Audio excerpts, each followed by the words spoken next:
किसी को 80, 90, 100 साल के लिए मिल गया। अरे जितने जितने श्वास उस मालिक ने बख्शे हैं उसे भुगतने के बाद में हमें शरीर को यही छोड़ जाना। श्वास दुधारा नित्य ही जारी, एक दिन खाली चाम। हरे प्रेमी भाई बहनों, एक तालाब पानी से चाहे कितना भी क्यों ना भरा हो, आप एक छोटी सी नाली काट कर खोल दीजिए, तालाब में छोटा सा छेद कर दीजिए, तो सारा पानी ही तालाब से बाहर निकल जाएगा। ठीक उसी प्रकार से हमारा ये शरीर भी श्वासों का भंडार है। जब तक श्वासों का भंडार जारी है, हम दुनिया के कामकाज में फंसे हुए, दुनिया के कारोबार में उलझे हुए, लेकिन जिस वक्त ये श्वासों का भंडार खाली होगा, हरे टेलीफोन खड़क जाएंगे, तार पहुंच जाएंगे, संदेश पहुंच जाएंगे, सब रिश्ते नातेदार, सब कुटुंब परिवार वाले, सब अड़ोस पड़ोस वाले मिनटों सेकंडों में इकट्ठा हो जाएंगे। हरे प्रेमी भाई बहनों, जिस शरीर से तुम इतना प्रेम किया करते थे, उसे कोई एक रात भी घर में रखने को तैयार नहीं होता। कंधों पर लटका करके शमशान भूमि पर छोड़कर आ जाते। हिंदू लोग तिनका तोड़ाते हैं, जैसे तिनका टूट गया, तेरा मेरा रिश्ता नाता टूट गया। मुसलमान लोग मिट्टी को खाक में डाल देते हैं कि जो मेरे लिए खाक की मिट्टी है, वह मेरे लिए तू है। अब बताओ प्रेमी भाई बहनों, जिन रिश्ते नातेदारों के खातिर, जिन कुटुंब परिवार वालों के खातिर आपने सारी जिंदगी गुजार दी, इतना इतना कष्ट सहा, इतनी इतनी मुसीबतें सही, सबने मिनटों सेकंडों में आपसे रिश्ता नाता तोड़ दिया। मामूली कष्ट नहीं होता, मौत के समय में घनघोर पीड़ा होती है। जनमत मरत दुसे दुख होई, सहजो बाई ने फरमाया कि सहजो मौतें आईया, अंगे अंग दिया तोड़, और हिया जरे छाती फटे, उठे पीर घनघोर। गुरु महाराज सत्संग में फरमाते थे कि जैसे 1 लाख बिच्छू एक साथ मिल करके हमारे जिस्म पर डंक मारे, उससे भी लाखों करोड़ों गुना ज्यादा मौत के समय में दर्द होता है। जब मृत्यु आती है तो किस तरह से प्राण निकलते, प्राणों के निकलने की क्या प्रक्रिया होती है, जरा उसे भी आप लोग समझ लीजिए। देखो प्रेमी भाई बहनों, जैसे संसार में महाप्रलय आती, महाप्रलय के समय क्या होता, सबसे पहले पूरी पृथ्वी ढह जाती। ये पृथ्वी पानी में घुल करके और पानी बन जाती है। मानव सृष्टि की प्रलय एक बड़ी कयामत है और शरीर की प्रलय छोटी कयामत है। तो जैसे ही मौत आती है, सबसे पहले गुदा चक्र टूटता है, सिमटत भास श्वास उठ जावे, और प्राण पति जब सिमट समावे, उस समय हमारी श्वासें रुक जाती, शरीर की चेतना पीछे सिमटने लगती। तो सबसे पहले गुदा चक्र ही टूटता, क्योंकि गुदा चक्र में पृथ्वी का वास होता है।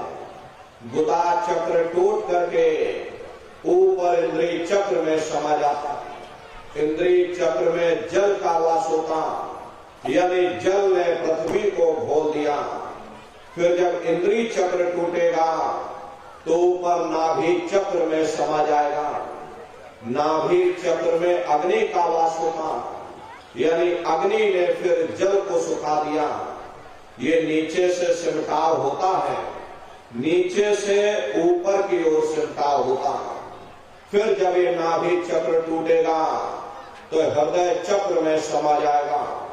हृदय चक्र में वायु का वास होता, यानी वायु ने अग्नि को अपने में समाहित कर लिया और इस तरह से वायु आकाश में उड़ गई। ये आंखों की पुतलियां पलट जाती हैं, मुंह खुला का खुला रह जाता। महात्मा कहते हैं कि जब यह कर्म कलाय उपजावे और बुद्धि सुरत की आम दबावे, जब यह जीवात्मा पांचों तत्वों को लांग करके जल पृथ्वी अग्नि वायु आकाश पांचों तत्वों को लांग करके ऊपर आती है, तो काल दार में आम दबानी। और जब ढर के नैनन से पानी, जब काल अपनी दार में दबाता, उस समय नेत्रों से पानी निकलता। इंद्रियां टूट टूट करके सब चकनाचूर हो जाती। सब रिश्ते नातेदार खड़े रह जाएंगे।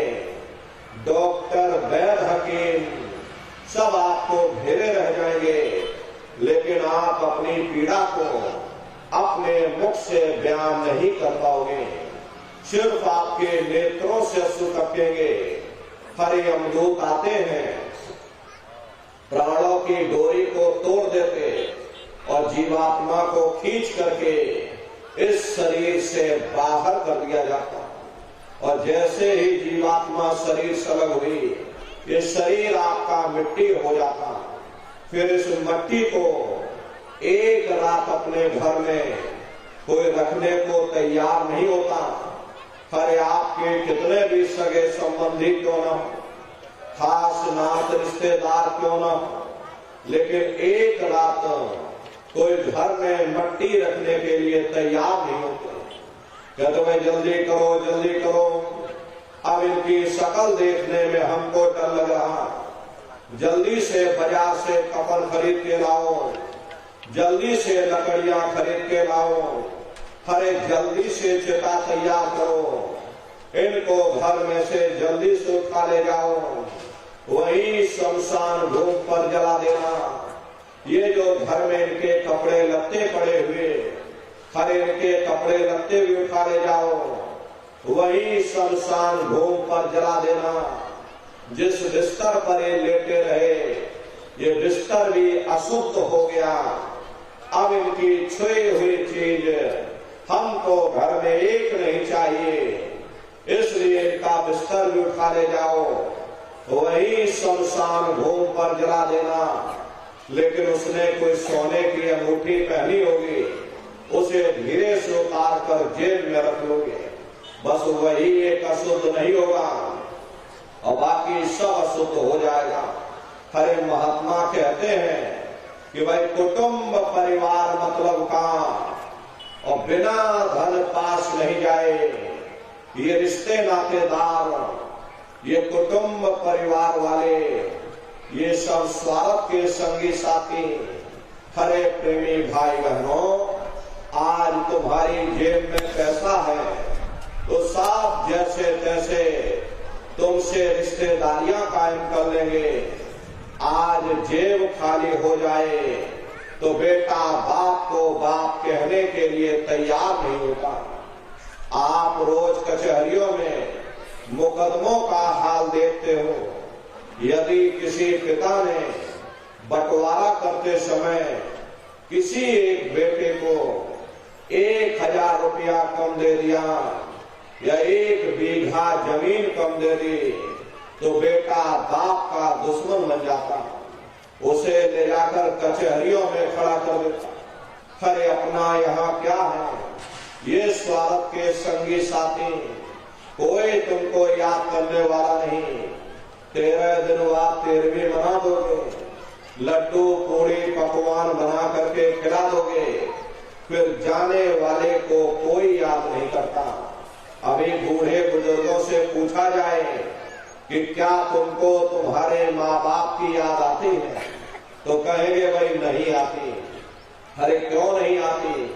तुम्हारे माँ बाप थे, तुमको पाला पोसा बड़ा किया, खुद भूखे रहे होगे, तुम्हारा पेट पाला होगा, तुमको तुम्हारे माँ बाप की याद क्यों नहीं आती? क्योंकि तुम्हारे सामने तुम्हारे लड़के बच्चे हो गए, तुम्हारे नाती पोता पंती और संती हो गए, इसलिए तुम अपने माँ बाप की यादों को भूल गए और नई यादों में बस गए। ऐसे ही प्रेमी भाई बहनों, एक दिन सब तुमको भी भूल जाएंगे, कोई किसी को याद करने वाला नहीं। ये कहानी तो शमशान भूमि पर समाप्त हो गई। उधर देखो क्या होता, तुम्हारी जीवात्मा को ले जाकर के ऊपर धर्मराज की कचहरी में पेश कर दिया जाएगा। वहां पलक झपकते ही तुम्हारे अच्छे बुरे कर्मों का हिसाब किताब हो जाएगा। धर्मराज तुमको सजा सुना देंगे, ले जाओ इनको फलाने नर्क में डाल दो, क्योंकि मैंने इनको मौका दिया था जब ये माँ के घर में उल्टे लटके हुए थे। उस समय इन्होंने मुझसे प्रार्थना की थी कि हे मालिक, मुझे एक बार मौका दे दो, मुझे एक बार मनुष्य शरीर दे दो, हम भजन करेंगे, भक्ति करेंगे, हम अपनी जीवात्मा का कल्याण करेंगे। तो मैंने इनकी प्रार्थना स्वीकार कर ली और इनको मैंने मनुष्य शरीर दे दिया और कह करके भेजा था कि भाई ये मनुष्य शरीर ये किराए का मकान है, ये तुम्हारा अपना नहीं है। अगर ये तुम्हारा अपना होता तो हमेशा तुम्हारे पास रहता, ये तुम्हारा अपना नहीं, ये मैंने तुमको कुछ समय के लिए ये किराए का मकान दिया है। हाँ, तुम अपनी जीवात्मा को मेरे किराए के मकान में बैठा करके और मालिक की भक्ति करके अपनी जीवात्मा का कल्याण करा लेना। मैंने कुछ समय के लिए तुम सबको एक किराए का मकान दिया, जब समय पूरा होगा मैं अपने सिपाहियों को भेजूंगा, उस समय पर तुम मेरे मकान को खाली कर देना। लेकिन इतना ध्यान रखना कि जैसा साफ सुथरा मैंने तुमको ये किराए का मकान दिया, वैसा ही साफ सुथरा तुम मुझको वापस लौटा देना। लेकिन इस किराए के मकान में बैठ करके इन्होंने अच्छे बुरे कर्म कर डाले, मेरे किराए के मकान को इन्होंने अपने कर्मों से गंदा कर दिया, इसलिए कर्मों की सजा इनको मिलेगी। ले जाओ इनको फलाने नर्क में डाल दो। हरे महात्मा कभी झूठ नहीं बोलते। महात्माओं ने जब साधना किया, साधना करके जब ऊपर गए, ऊपर जा करके जब उन्होंने नरकों का हाल देखा, तो हमारी आपकी जानकारी के लिए उन्होंने धर्म ग्रंथों में लिख दिया कि लोह के खंभ तपत के माही, और जहां जीव को ले चिपटाई वहां लोहे के खंभे अग्नि से धधक धधक कर लाल हो रहे। ऐसे खोटे जीवों को उन खंभों में चिपटाया जाता। जीव हाय हाय करके तड़पता है, तड़प तड़प जीव जुलम बुखारी, तपत खम्भ दुखी उपजे भारी। असहनी वेदना होती, असहनी दुख दर्द होता, जीव वहां रोता चिल्लाता रहता। वहां कोई तुम्हारी पुकार सुनने वाला नहीं, कोई तुम्हारी दर्द भरी आवाज को सुनने वाला नहीं। हरे नारियों, ये दुर्दशा क्यों हो गई? क्योंकि हम लोग मनमुखी हो गए, मन के कहे पर चलने लगे, मन के कहे पर चल करके अच्छे बुरे कर्म करने लगे। कर्मों का ये जखीरा अंबार के अंबार हमने अपने सिर पर लाद लिए, आज भी कर्मों का भोग पा रहे। हरे महात्मा कहते हैं कि भाई नर की अनेक और हैं, कहा लग कहो बखान, दुख भोगते यह जीव जो, जाने जो भोग समान। कहते भाई एक नरक नहीं, ऐसे वहां अनेकों अनेक नरक बने हुए, अलग अलग खोटे पाप कर्मों के वहां पर अलग अलग नरक बने हुए। ये जीव अपने अपने कर्म के अनुसार अनंतों अनंत युगों तक, वर्षों की बात नहीं कर रहे, अनंतों अनंत युगों तक जीव नरकों की यातनाएं भोगता रहता। और नरकों की यातनाएं भोगने के बाद में इसी जीवात्मा को सीधे मनुष्य शरीर नहीं दिया जाता, बल्कि इसे 4 खान 84 लाख योनियों में डाला जाता। जैसे बच्चा होता है, बच्चा पहले कक्षा 1 पास करेगा, फिर कक्षा 2 में जाएगा, ऐसे वहां पर पूरा चैनल बना हुआ। नरकों की यातनाएं भोगने के बाद में इन्हीं जीवात्माओं को 4 खान 84 लाख योनियों में डाला जाता है। ये 4 खान 84 लाख योनियां ये कोई मामूली योनियां नहीं होती। 4 खान का मतलब होता है अंडज पिंडज उपमज स्थावर। ये 4 खाने हैं।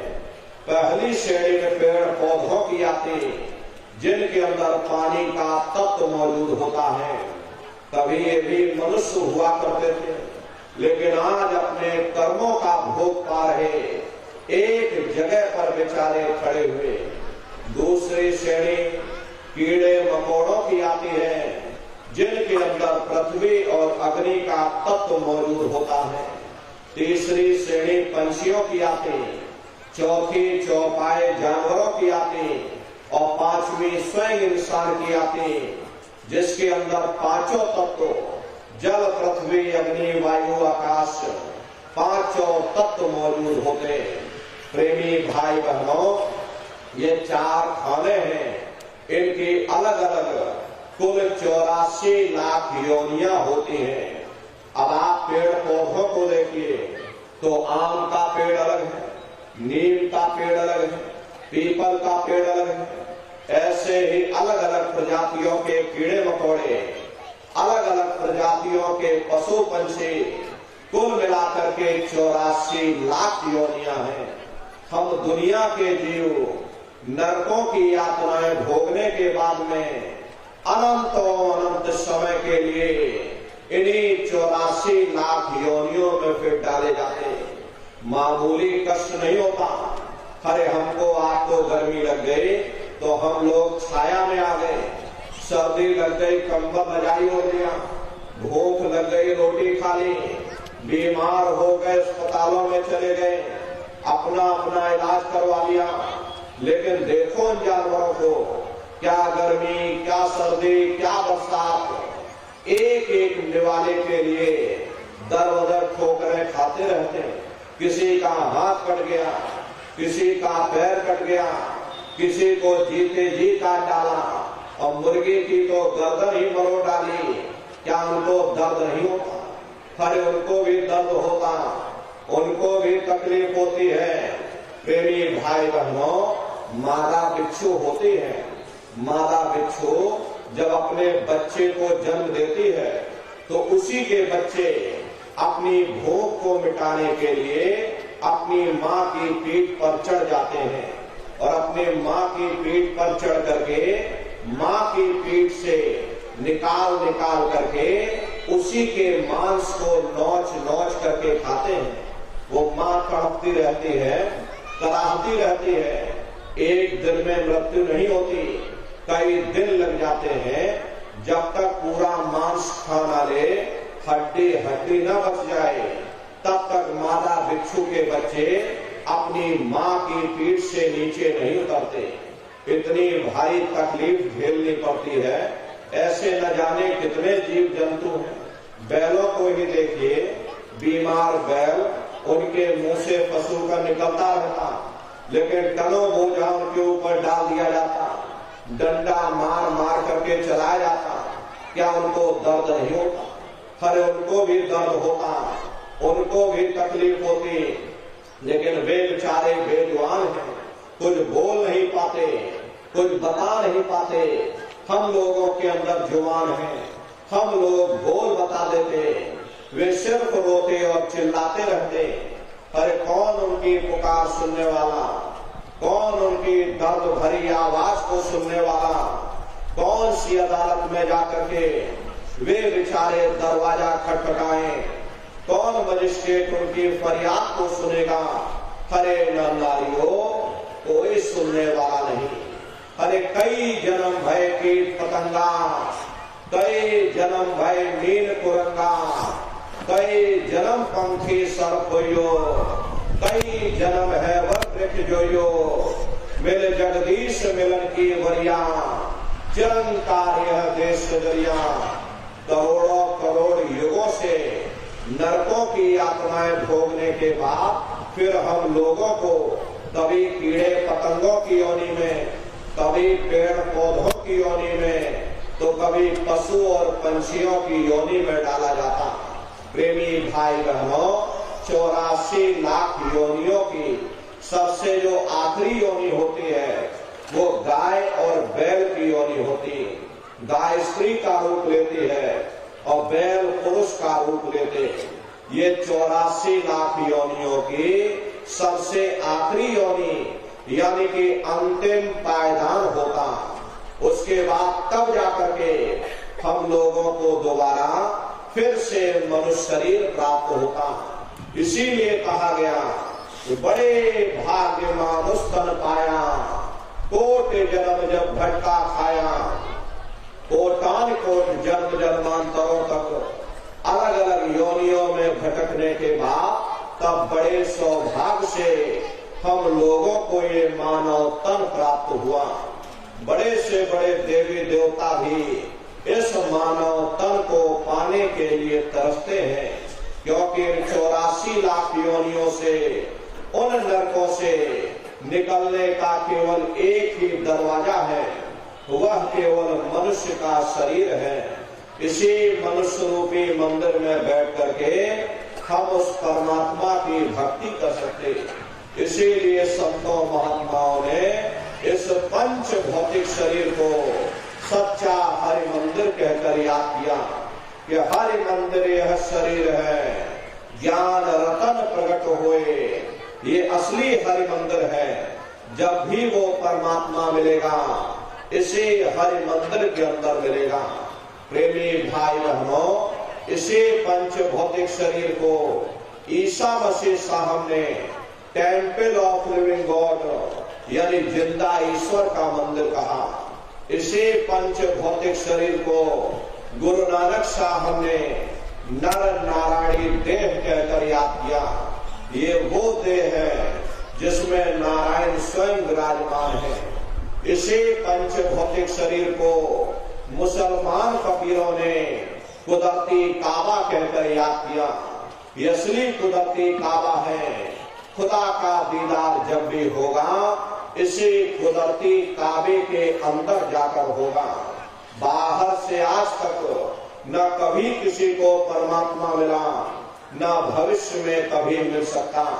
यही कबीर साहब ने लिखा कि जो तिल माही तेल है, जो चकमक में आ तेरा साईं तुझ में, और जाग सके तो जाग। जिस तरह तिल में तेल होता, पत्थर में अग्नि होती, ठीक उसी तरह से वो मालिक हरेक के घट घट में, हरेक के वजूद के अंदर बैठा हुआ। यही आपकी धर्म पुस्तकों में भी लिखा, तेरे मोको का घोड़े रे बंदे, मैं तो तेरे पास में, और ना तीरथ में ना मूरत में, मैं तो हूँ विश्वास में। ना मैं तीरथ में मिलूंगा, ना मैं मूरत में मिलूंगा, न मंदिर में मिलूंगा, न मस्जिद में मिलूंगा, न ग्रंथों में मिलूंगा, न पोथियों में मिलूंगा। मैं जब भी मिलूंगा तो मैं तुम्हारे अंदर मिलूंगा। प्रेमी भाई बहनों, अगर खाना बनाने की किताब सारे दिन बैठ करके आप पढ़ते रहोगे तो कभी तुम्हारा पेट नहीं भर सकता।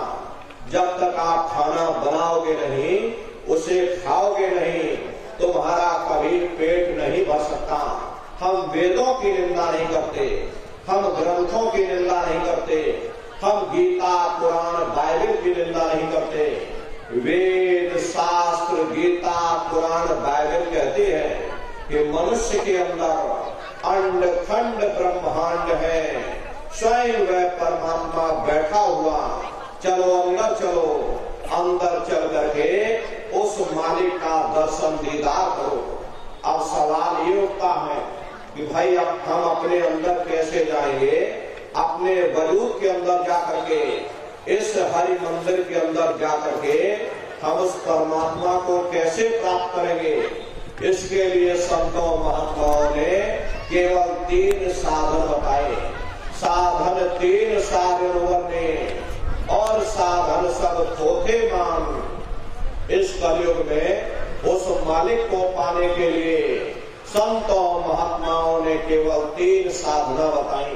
पहला है सुमरन, दूसरा है ध्यान और तीसरा है भजन।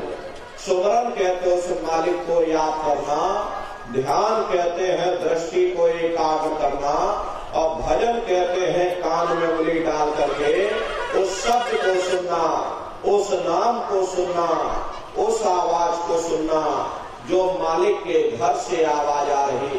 प्रेमी भाई बहनों, ये सुरत शब्द नाम योग की साधना है। इस धरती पर सबसे पहले कबीर साहब आए जिन्होंने सुरत शब्द नाम योग की साधना जारी की। उसके बाद गुरु नानक साहब आए। गुरु नानक साहब ने भी सुरत शब्द नाम योग की साधना जारी की। उसके बाद और भी महात्मा हुए, कबीर, नानक, दादू दरिया, भीखा, रविदास, पलटू, जगजीवन। चित्रकूट में आप चले जाइए, गोस्वामी जी महाराज जिन्होंने रामचरित्र मानस बनाई, उन्होंने भी सुरत शब्द नाम योग की साधना जारी की। राजस्थान की धरती पर मीराबाई हुई, सहजोबाई हुई, उन्होंने भी उस मालिक को पाया, सुरत शब्द नाम योग की साधना करके पाया। प्रेमी भाई बहनों, ये सुरत शब्द नाम योग की साधना है। इस साधना की 3 क्रियाएं हैं। पहला सुमरन, दूसरा ध्यान और तीसरा भजन। तो कैसे आप लोग सुमरन करोगे, कैसे आप लोग ध्यान करोगे और कैसे आप लोग भजन करोगे, जरा अच्छी तरह समझिएगा और फिर घर पर बैठ करके करिएगा। तो सबसे पहले सुमरन कैसे किया जाएगा। सुमरन करने के लिए एक माला आप लोग ले लेना। ये देखो प्रेमी भाई बहनों, 108 दाने की ये माला है। अपने अपने घरों में बैठ करके बाहर से अपनी आंख को बंद कर देना। दोनों आंखों के मध्य भाग में अपने ध्यान को एकाग्र करके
ब्रह्म तस्मै श्री गुरुवे नमः।